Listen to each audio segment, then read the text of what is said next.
The Bleaser. Sammy Blease, I heard on your show. Geordie Gisbets. Who is treading in dangerous territory today. Sam Blease, we had on the rush hour today, broke his leg, called his own ambulance. Bleaser did, The Bleaser did, and then had to wait for like 8 days before he could get operated on because he'd had, the ridiculous swelling because they had to straighten it back up again. A minor fracture, Jimmy. And never, like foot hanging out the wrong direction, and never any of the carry-on, according to the Bleaser, that he'd seen from the local illustrious really. Former captain of Melbourne. So there's a theme running through there, of course, but he was a very entertaining young man today, the Bleaser. A very talented young man too. No question of that. Got a lot the way he runs and takes the game on. Takes the game on. A bit about him. So to warm up for Frank Gumbleton. And then Frankie, of course, great names of the 80s. Gary, we know how devoted a listener you are. I listen. I told God, you. Don't do we get text regularly? There's 2 segments I tune off. And Duke, not only text but feedback. We From get the Wolf, yeah. Very open, honest, pretty honest feedback. From him, actually. Quite good at feedback.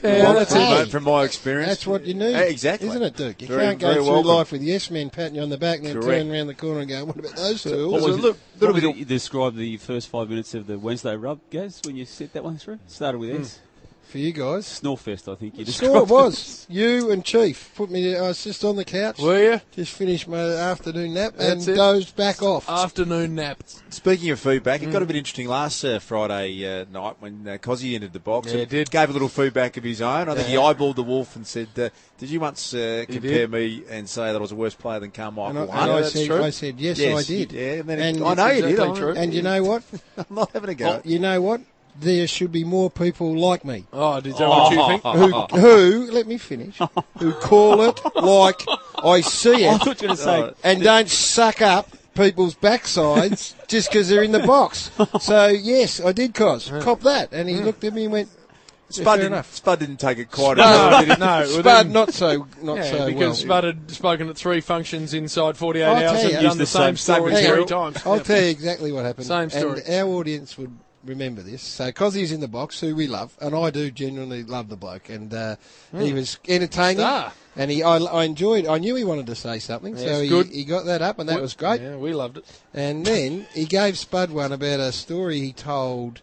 What was it, Jimmy? Same joke or something. The Brad Otten story. The Brad Otten's picking him up from the jail. Yeah. And Spud, he instead of coming back and being, pretty bullish. Yeah, all right, I might have. He just shrunk into the corner. He did. And then he stewed on it, right? I can't find the text, but... Along the way, Gaz, while you find that, he broadsided poor old Brian Royal. I hope you stay on 199. And end up bitter and twisted like Choco. Like Choco Royal. Just a drive-by for Choco on the way. Poor old Choco, who was an unbelievable player. And one of the nicer people you meet. That's it. So anyway... He caught one. I think it was I think this was the private text, though. Oh, no, I'm not going to go with... I'm going to go with the timing of it. Right? I was going to say. Was it the next day? No, it was that night, I think, or the next... Yeah, it might be the next day. Couldn't have been that night. The next day. It was the next day. 9:56 p.m. The next day. The next night. So he thought about it. Fires one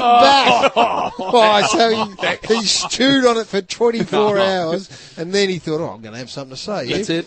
Which was brave of him, given that Kosi had been gone for a day. Generous assessment of Kosi's abilities. Yeah, exactly. So sucked in, Spud, because Kosi's just absolutely short back and sides. Nailed him. And Spud had nowhere to go. Didn't take it well. Absolutely had nowhere to go.